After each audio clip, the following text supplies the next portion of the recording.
nani yomugi Sekabrama bere poeba Wanwa makeke siwiye Epi yowotiwe atoyini ya nani yomugi Gei huru nye huru bao Gei huru nye huru bao Ale koro ye kiyo Ale tuo ye kia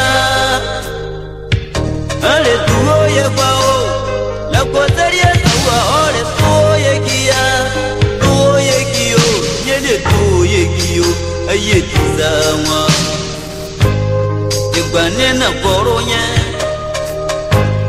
Tegwane na tuo nye Akakane ya Ambase kabare mwa Kayera kota pena na oreba mwa Mwonya mwana go Sawa pato kuri nyize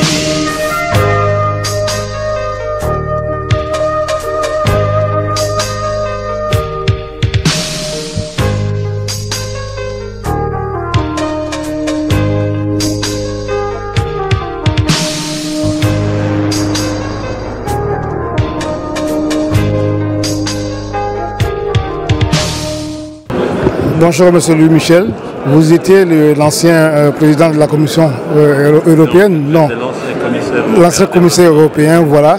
Là nous sommes aujourd'hui au 5e sommet de l'Union africaine, l'Union européenne, qui se déroule pour la première fois dans un pays du sud sahélien. Alors quel est votre sentiment aujourd'hui en tant qu'ancien commissaire? D'abord c'est un sentiment de fierté, je crois qu'aujourd'hui le continent africain et le continent européen, ils ont atteint une maturité dans leurs relations qui fait qu'aujourd'hui on est mûr pour un véritable partenariat avec des partenaires égaux en droit et mutuellement respectueux les uns des autres. On sort définitivement, me semble-t-il, de la relation de dépendance de l'Afrique vis-à-vis de l'Union européenne. Donc c'est un autre temps, c'est un autre moment et c'est un temps important. Évidemment. Et en plus, ils ont choisi comme thème de débat et de cette journée, ils ont choisi la jeunesse. Et il est évident que le problème de la jeunesse, en fait, pour l'Afrique, c'est à la fois un problème, une difficulté, c'est un challenge, c'est un défi, mais c'est aussi une opportunité, oui, c'est un atout. Je vais vous prendre au mot. Le thème de ce séminaire, c'est sur la jeunesse. Aujourd'hui, particulièrement la jeunesse africaine fuit pour aller se faire esclave en Libye. Voilà, il y a une fuite en tout cas au niveau de la jeunesse africaine aujourd'hui vers le continent européen. Et quel est le sens de votre question? Mais s'il fuit, si la jeunesse africaine fuit vers l'Europe, ou s'il est en Libye, il y a cette abomination auquel on assiste aujourd'hui, un retour de l'esclavagisme, vendre des êtres humains. C'est évidemment hors de notre conscience, c'est impossible d'admettre ça, bien entendu. Bon, mais s'il fuit, il fuit des conflits, il fuit la pauvreté, il fuit aussi parfois un manque de démocratie dans les pays africains. Donc il ne faut pas rechercher chez les autres la responsabilité que l'on porte aussi chez soi. Et donc ce qui est important dans ce sommet, c'est que l'Europe et l'Afrique vont peut-être enfin devenir des partenaires avec les mêmes défis. Vous savez, le changement climatique, la lutte contre le terrorisme, la criminalité internationale, la jeunesse à qui il faut trouver des emplois. Tout ça sont les défis que nous avons à véritablement conduire et nous devons les affronter ensemble. Et je pense que l'Europe et l'Afrique sont des partenaires naturels et que pour le bien de l'Afrique et pour le bien de l'Europe, ce qui se passe en Afrique, on le voit avec la migration, a évidemment des effets en Europe. Et donc notre destin d'ailleurs, comme notre histoire, elle est complètement liée. L'histoire, nous avons une histoire en commun, des langues en commun, parfois de manière douloureuse. L'histoire a été très douloureuse parfois pour l'Afrique.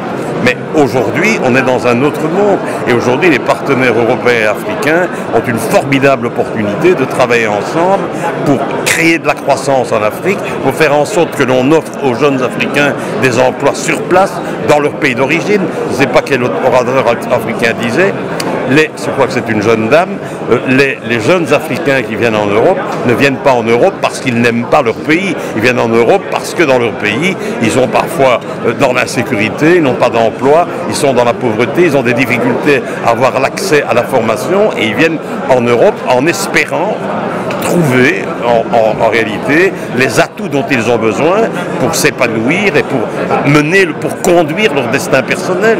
Et donc si l'on met massivement des investissements en Afrique, combinés avec une gouvernance, parce que vous aurez des investisseurs. L'Afrique est riche de ressources humaines, il y a des gens qui sont magnifiquement formés en Afrique, mais ceux qui sont magnifiquement formés en Afrique cherchent des emplois en Europe et ailleurs, tout simplement parce qu'on ne sait pas leur en offrir en Afrique.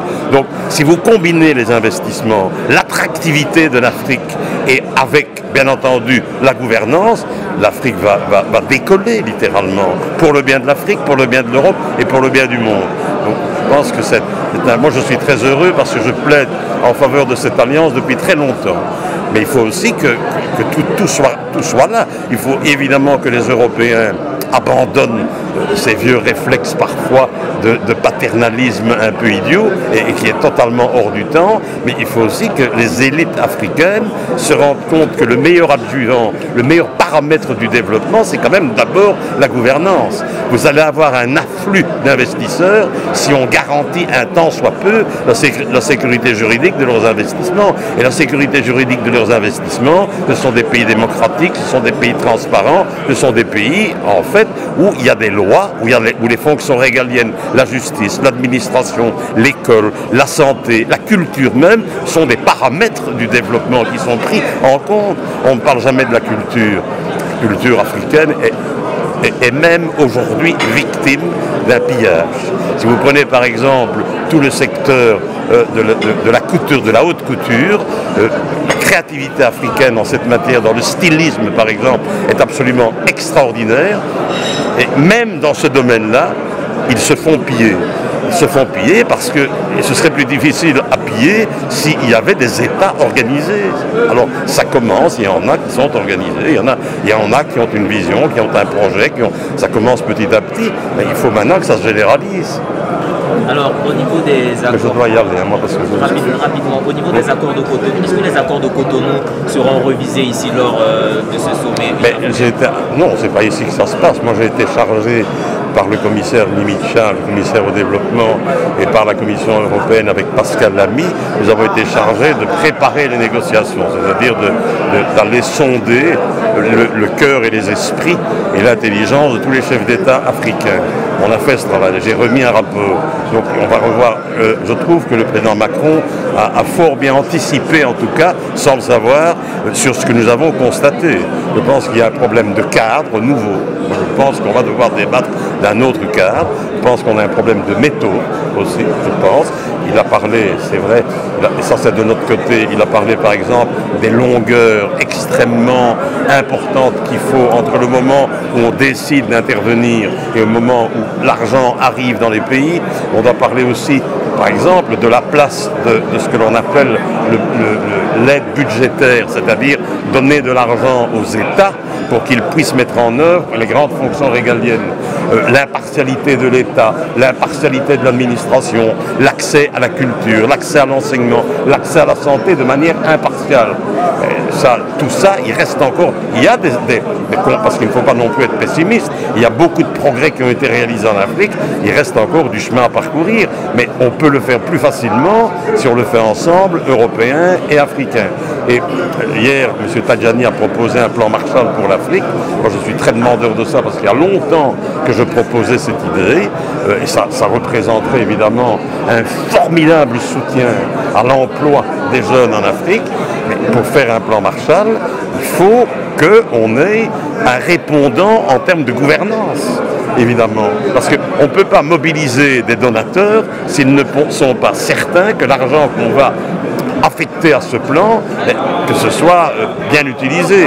Alors, il y a un intervenant hier au Parlement ici qui disait, suite à cette proposition du plan Marshall de Tajani, qui disait, faites-nous l'Europe doit faire un plan pour l'Afrique. Je suis intervenu, non, l'Europe ne doit pas faire un plan pour l'Afrique. L'Europe doit faire avec l'Afrique un plan pour l'Afrique et pour l'Europe. C'est aussi simple que ça. Mais l'investissement en Afrique, l'emploi des jeunes, ce sont des problèmes dont on parle depuis de très longues années. Qu'est-ce qui va changer? Parce qu'apparemment ça n'a pas marché avant, donc qu'est-ce qui va changer cette fois-ci? Madame, je crois moi que depuis 2007 déjà, lorsque j'avais proposé la communication sur l'Afrique et l'Europe, les nouvelles relations, je crois moi que ce qui a changé, c'est qu'aujourd'hui on doit se considérer, on doit surtout se comporter en partenaire et pas en partenaire dans la relation duquel il y a une dépendance de l'un vis-à-vis de l'autre. Celui qui donne, il crée toujours une dépendance. Donc il faut nécessairement que ce plan Europe-Afrique, pour relancer la croissance, pour relancer les emplois, il doit être un plan win-win. L'Afrique va évidemment y gagner et doit utiliser ses ressources naturelles et son know-how aussi de manière optimale pour sa population, mais l'Europe doit aussi y gagner économiquement même. Il n'y a pas de raison que l'Afrique aujourd'hui fasse des relations économiques avec la Chine et qu'elle n'en aurait pas avec l'Europe. Pourquoi est-ce que les Chinois peuvent tirer une plus-value de leurs relations économiques avec l'Afrique, mais l'Europe ne pourrait pas? C'est quoi ça? On est dans un monde ouvert. On est dans un monde totalement ouvert. L'Afrique a totalement le droit, et les pays africains, de mettre en concurrence leurs partenaires économiques. Ils peuvent faire venir les Chinois, ils peuvent pousser les Européens à faire rentrer, en fait, dans la concurrence avec les Chinois. Mais il n'y a pas de raison que les Européens viennent en Afrique simplement donner de l'argent et puis avoir peur de faire des accords économiques avec les Africains. C'est ridicule. Parce que l'Europe peut aussi, c'est la seule manière pour l'Europe de venir implanter en Afrique des investissements et notamment des entreprises de transformation qui donneront des emplois. Parce que pour le moment, la malédiction de l'Afrique, c'est qu'elle a des ressources naturelles qu'elle vend à l'encontre. Elle ne met même pas les amateurs, si vous voulez, en concurrence, sans aucune transformation. Donc, si vous n'avez pas la valeur ajoutée de la transformation, vous n'avez pas d'emploi. Mais vous n'avez pas l'impression que là, c'est encore une fois déséquilibré? C'est un peu comme si l'Europe a décidé de créer un partenariat win-win avec l'Afrique parce qu'elle a le dos au mur, parce qu'il y a plein de migrants qui arrivent chez elle. Donc... Continuez à tenir des discours comme ceux-là, et dans 50 ans, il n'y aura pas d'emploi en Afrique. On aura des milliers de migrants et on aura fermé les barrières et on aura, de mon point de vue, on aura un déséquilibre planétaire qui créera le chaos, si c'est ça qu'on veut. L'Europe ne fait pas ça, c'est pas vrai ce que vous dites. Il n'y avait pas les problèmes de migration il y a 15 ans. Et il y a maintenant un peu plus de 10 ans, moi j'étais commissaire européen. J'ai toujours plaidé pour qu'on essaye d'investir un maximum en Afrique pour créer de l'emploi, pour créer des entreprises de transformation, pour permettre aussi à l'Afrique de bénéficier de nos technologies nouvelles, de faire de façon à ce qu'ils gagnent du temps dans leur développement. Je ne suis pas d'accord avec vous. Bien entendu que ça réglerait le problème des migrants, ou en tout cas partiellement le problème des migrants. Et quoi? Ça ne vous intéresse pas de régler le problème de la jeunesse qui manque d'emploi et qui court se faire mourir en Méditerranée? Qu'est-ce que vous voulez, qu'on continue ça? Et qu'on continue à nourrir en Europe les sentiments les plus scandaleux sur le plan humain, la xénophobie, le racisme. C'est ça qu'on veut. Et vous voulez une Europe, parce que ce qui est grave, c'est que tout ça a des effets en chaîne. Vous voulez quoi? Vous voulez qu'il y ait une Europe dominée par l'extrême droite, par des gens à l'idéologie puante, raciste, etc. Vous croyez que le monde sera meilleur à ce moment-là? Je ne crois pas ça. Je crois qu'il y a vraiment un momentum absolument unique aujourd'hui de faire